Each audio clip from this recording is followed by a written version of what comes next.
Hey, what is up, you guys? Welcome to my channel, or back to my channel. If you're new here, my name is Ivy. I feel like it has been a hot minute since I have filmed any type of conspiracy theory or true crime video, and I'm so excited to get back into it. I forgot how much I love diving deep into stories like this. Today, we are going to be talking about a story that I have been obsessed with since I was a little girl, and it's honestly kind of satisfying now to know the truth behind it. But we are going to be talking about the Grand Duchess Anastasia Romanov. You guys have probably all heard of her or all seen the cartoon movie Anastasia starring Meg Ryan.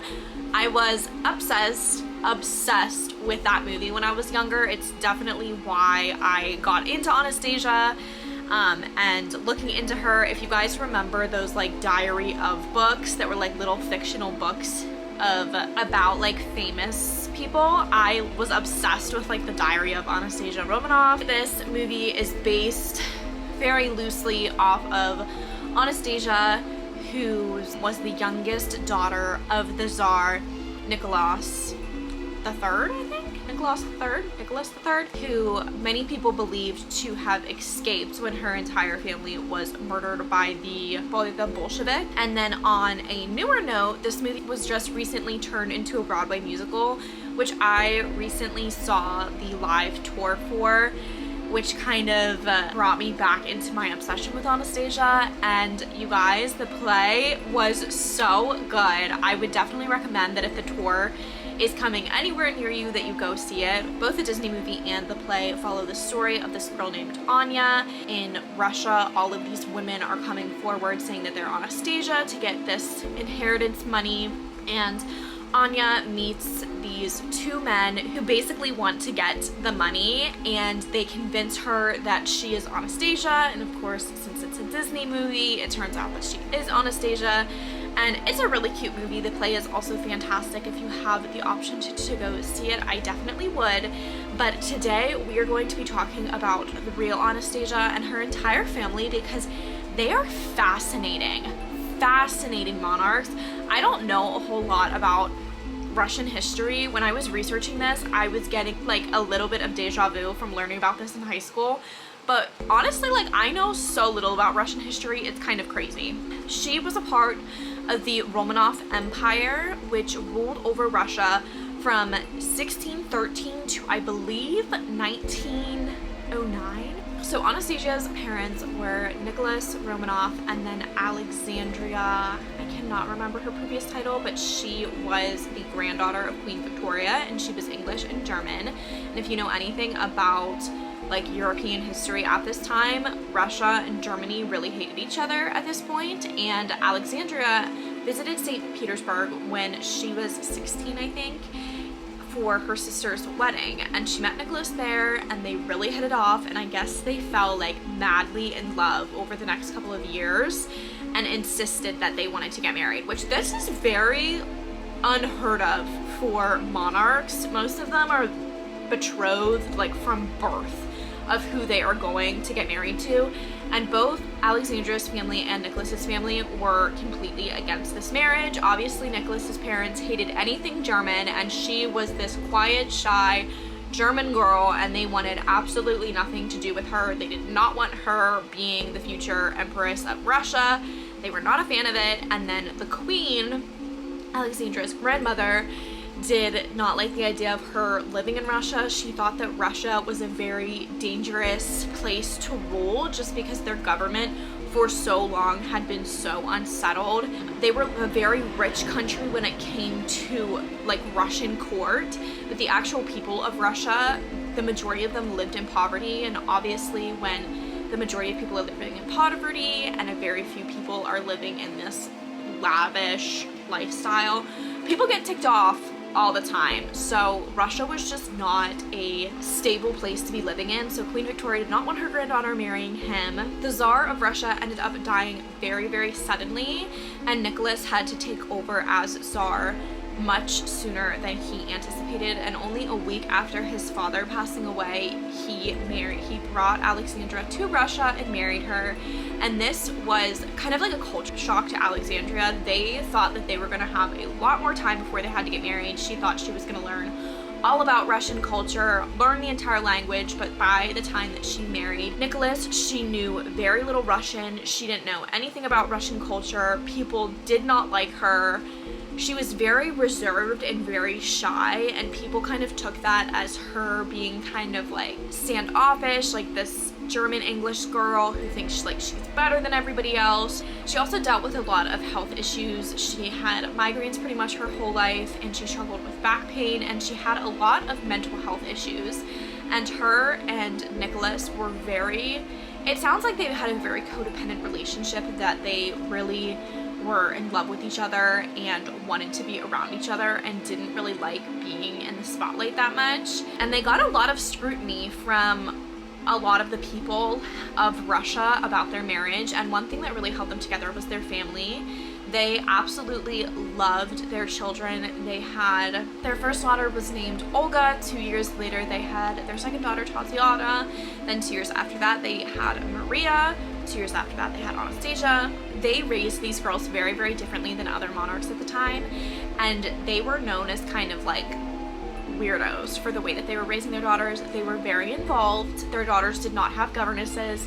She breastfed her girls, which apparently was just like the weirdest thing to the Russian court, that she was breastfeeding her own daughters. They were very, very hands-on with their children, and they had a very close-knit family. But obviously we have a pattern here. They had 4 daughters and they did not have a son, and Russia at the time had the strictest succession laws. There was absolutely no exceptions. It had to be the closest male relative. And obviously as empress, her duty is to give the Tsar a son, which she had not yet. But eventually they had a son named Alexei. This was like a huge celebration for them. Everybody was excited. They finally had a son. And very soon after he was born, they discovered that Alexei had hemophilia, which, if you do not know what hemophilia is, it's basically your blood does not have the ability to clot, and they discovered this pretty much well after he was born. Until 1950, I don't think there was really any treatment for hemophilia, and it was pretty much a death sentence, and you do get it from your mother's side of the family. So she was very, very nervous that she was going to give her son hemophilia, which he ended up suffering from that. And thus made them even more reserved from the Russian people, because she did not want anybody knowing that he had hemophilia, because she didn't want them to think that he had bad blood, that he was like a bad omen for Russia, that he wouldn't be able to become king. So they became even more excluded from the people of Russia. They really weren't very interactive with the people. They didn't really go outside of their like palace grounds a whole lot, and this really changed like the whole dynamic of the family, because now everybody's top priority was making sure that Alexei was safe, and he was really coddled. Like, he couldn't even really play a lot, because if he would fall and like scrape his knee, that could be a life-altering injury for him. So when the girls used to be main priority, now it's Alexei. Now they're even more shut off from the outside world than they were before.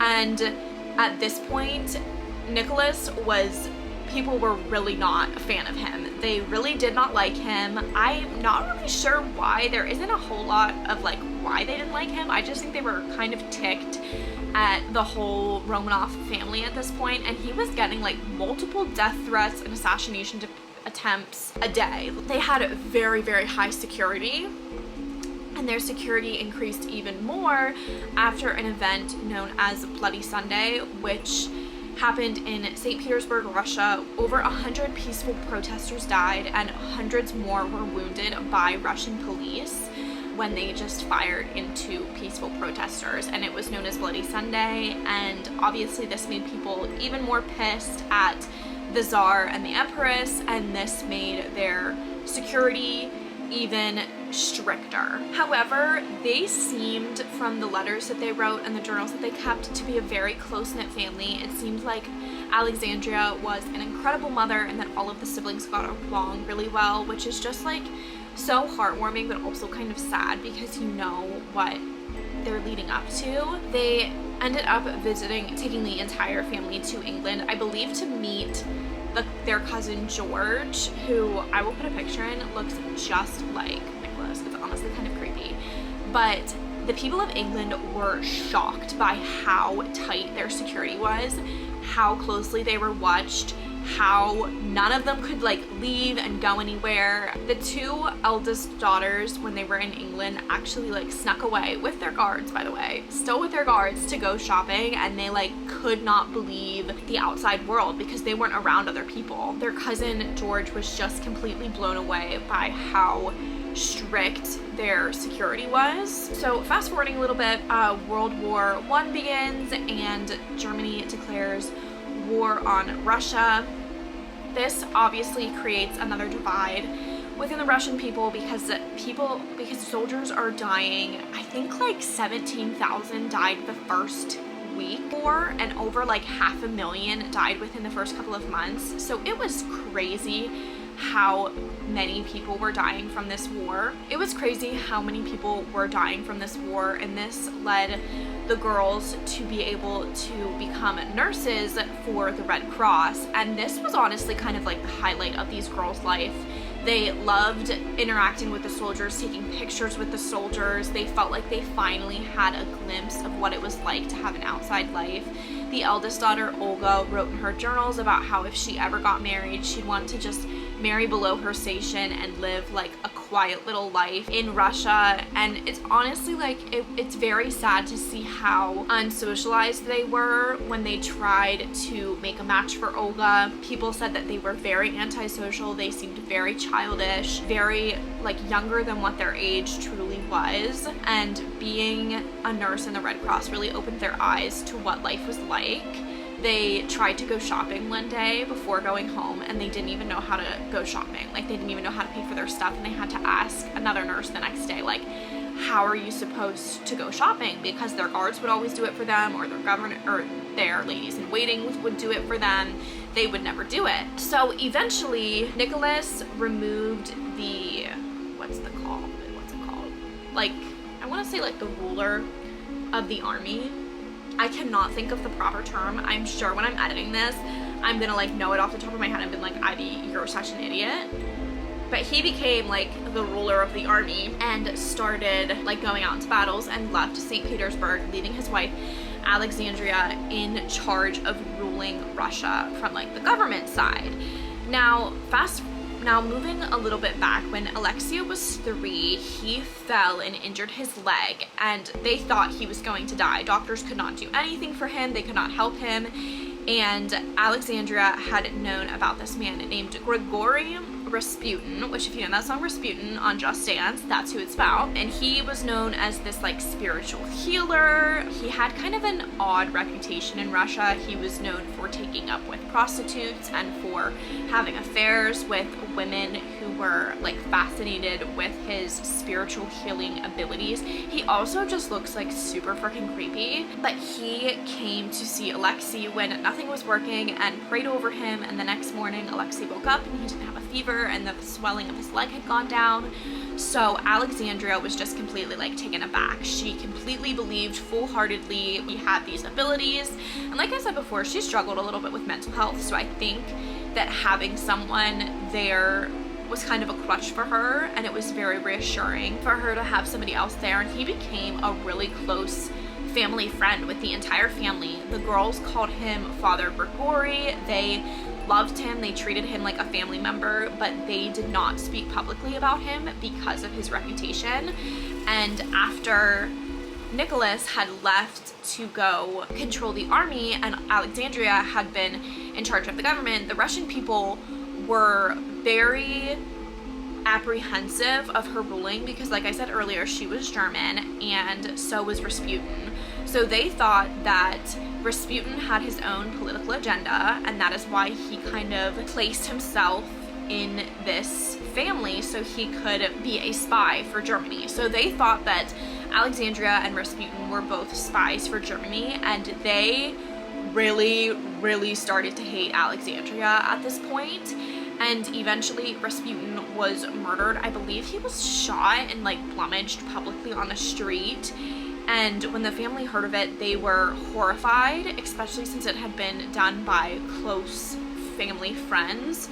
So they knew at this point that they were in danger. The cousin that they visited earlier in England actually offered them sanctuary in England, but all of the children except for Maria had smallpox, I believe, or measles. I think they had measles.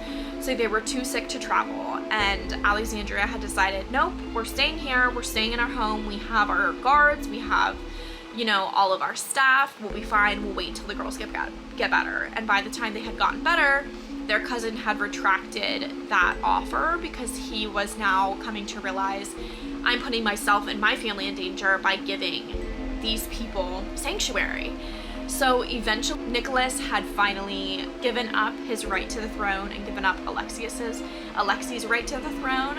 Marie was the only one who knew that this was happening because she was the only one healthy enough. And then when the kids regained their strength, they were all told, and Alexei apparently took this pretty hard, that they were no longer a part of the monarchy and that he was not going to ever be the Tsar. He said, after he was told, like, who is gonna run Russia now? Like, if we don't have a Tsar, like, who is gonna take care of our country?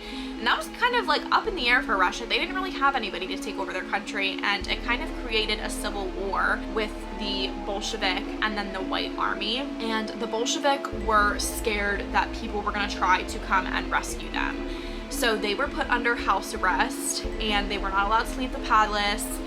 They were not allowed to leave the palace, and eventually they were moved to Siberia, and they were put in, essentially it was a prison, but kind of, you know, like a fancy person's prison. So they were allowed to take a couple of their servants. They weren't really allowed to go outside except for like climb on top of their roof. I don't think they were really allowed to go like outside of their little like grounds, and obviously for them it was a lot less than what they were used to. The house was supposed to be really nice, but it had pretty much no furniture and it was pretty dirty. But they loved being able to people watch and kind of be able to interact with people by just waving at them. And I think at this point the family kind of knew there wasn't a happy ending for them in sight, that something bad was going to happen. So they were in Siberia, and eventually the Bolshevik were getting antsy. They're like, people are gonna try to come and find them. That's why they were moved to Siberia, because they wanted to take them out of the public eye, kind of to get like their supporters to just kind of forget about them. And they were getting antsy. They were getting nervous that somebody was gonna come find them, somebody was gonna release them. Like, how are we gonna take over how are we going to take over Russia when this Tsar, who, even though he relinquished his rights to the throne, people still think of him like as their Tsar. So they ended up taking Maria, Alexandria, and Nicholas to a place that I cannot pronounce. I think it was like 2,000 miles away from their prison in Siberia. And now they were taken to a real prison. It was called the House of Special Purpose. All of their windows were whitewashed, so they could not see outside. They weren't allowed to go to the bathroom by themselves. Their guards were all of these poor Russian people off of the street, so they were relentless to Maria, Alexandria, and Nicholas because they were curing this power craving that they had. And these were, you know, this used to be the Tsar and the Empress, so they were not being treated well. Olga, Tatiana, Anastasia, and Alexia stayed in Siberia because they were sick. So they were separated, and this was very, very hard on the family, and they really tried to use their faith in God. I believe that they're Catholic, but I'm not sure. They really tried to use their faith in God to push through and just believe that everything was going to be okay. Eventually, the other children were brought to the prison, and again, they were treated really awful. Apparently, the guards to the girls specifically were relentless to them. They would write like horrific things on the walls, and obviously like they could see them, but they would just like ask and ask and ask, like, did you see what we wrote on the walls? Like, it just sounds like they would humiliate them. And guards, after this had all taken place, came out and said that when the girls would finally stand up for themselves, that they would truly feel bad because of how horrific they were being. But that's just, you know, that's just how things were. So eventually the Bolshevik decided that there was no way they were going to successfully take over Russia while the Romanov family was still alive. So this is where I found within my research that their early life was everybody pretty much had the same things to say, but their actual murder of the Romanov family seems to be, a lot of people have different accounts of what happened. From my research, it sounds like they were all put into a room and guards were assigned to a specific member of the family to shoot. So obviously, like, to kill the Tsar wouldn't have been too bad, but to shoot a little boy and a little girl, like, they didn't want to do that. So it sounded like they just kind of went to the room and just shot at nobody. They ended up injuring other soldiers who were also shooting at them.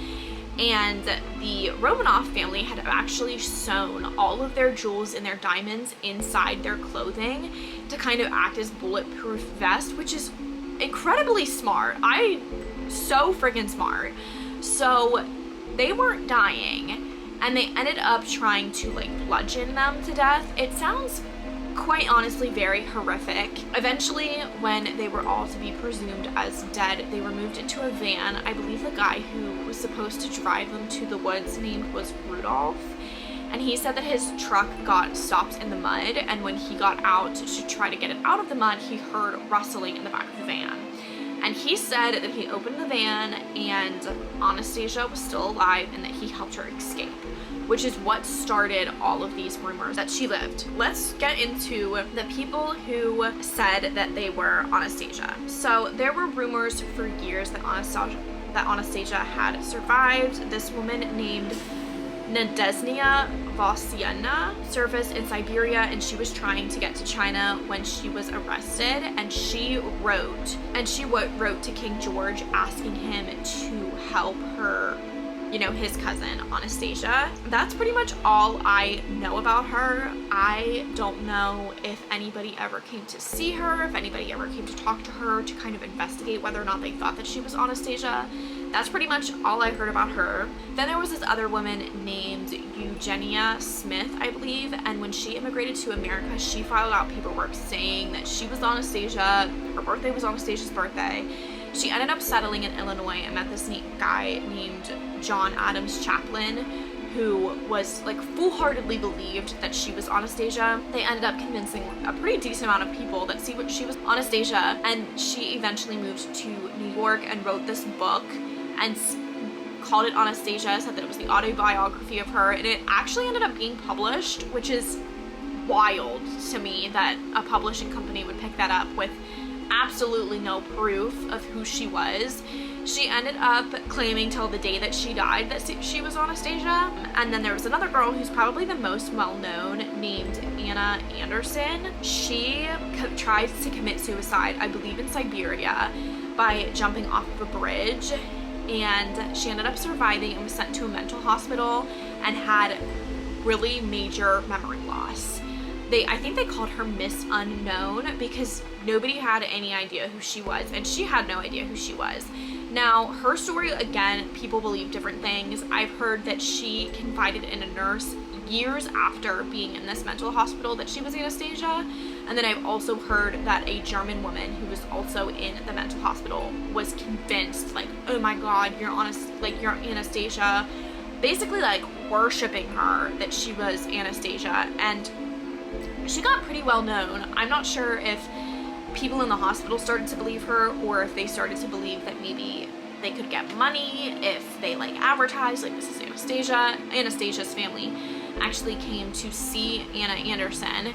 I believe, like, her tutor came to see her, and pretty much, I don't know, there's mixed opinions, but the majority of them came to the conclusion that they did not believe that this was Anastasia. And then there was this whole debate on whether or not she should get this royal inheritance if she truly was Anastasia, and that's where the majority of her family, her living relatives, decided that this was not Anastasia and that she should not get any of this money. She eventually also immigrated to the United States, I believe to New York. She settled down, she got married, and until the day that she died, she insisted that she was Anastasia. Now, come to find out, eventually they placed her as, I forget what her real name would have been. She eventually changed her name to Anna Anderson. I will put it here somewhere.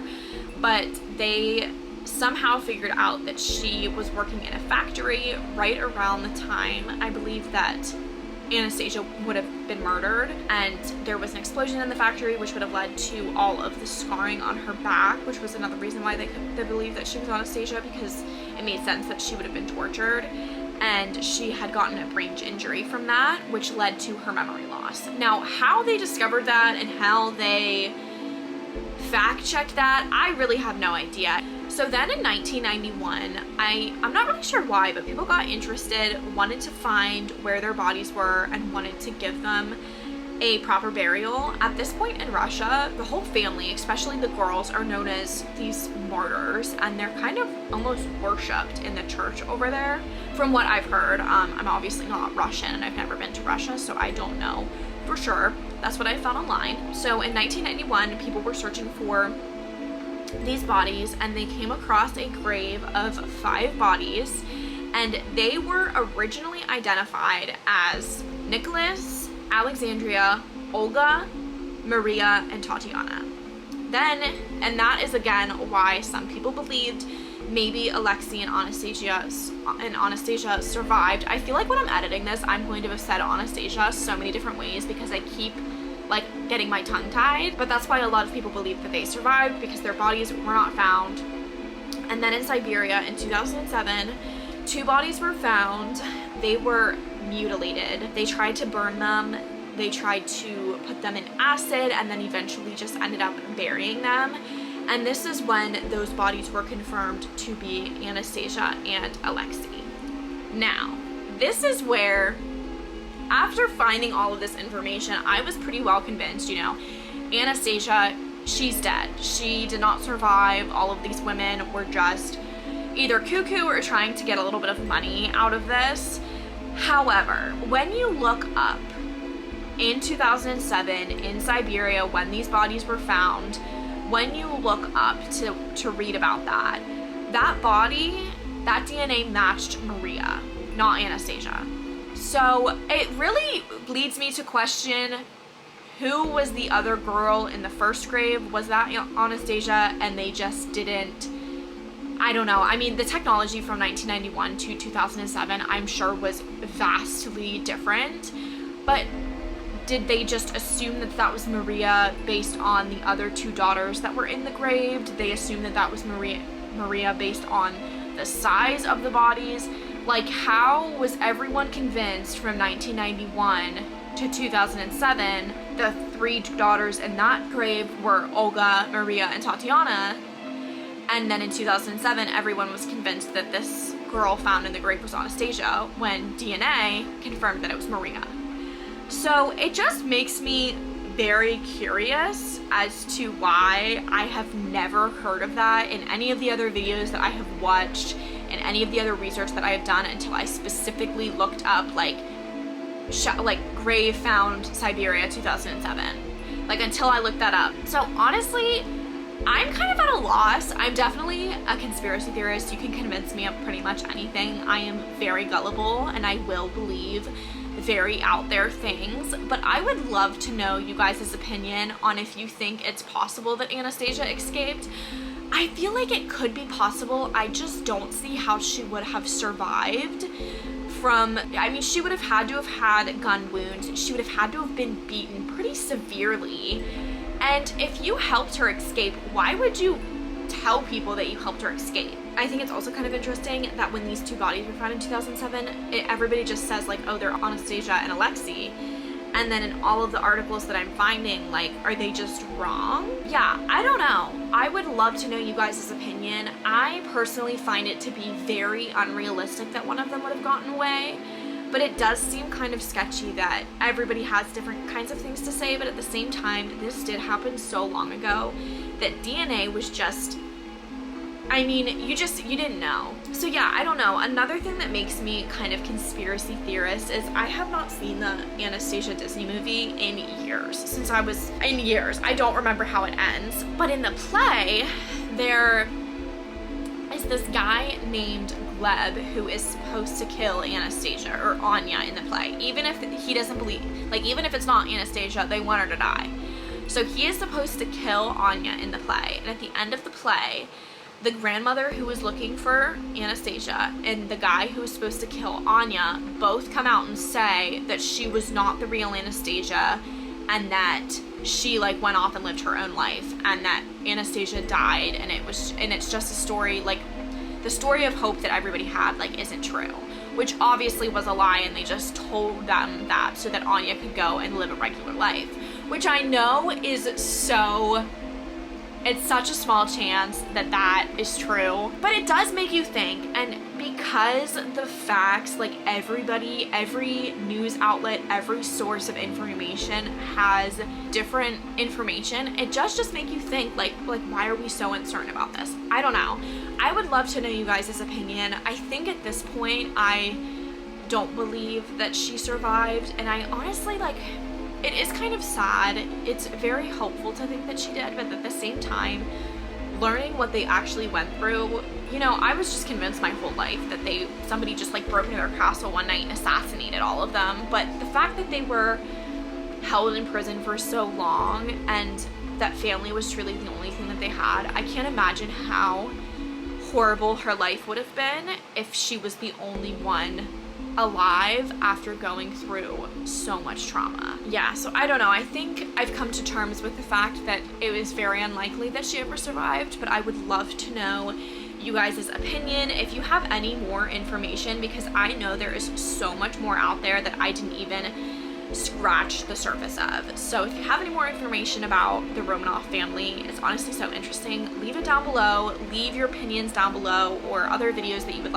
like to see me cover. I was not a huge history fan when I was in school, but this was so interesting to research, and I absolutely love Mary Queen of Scots.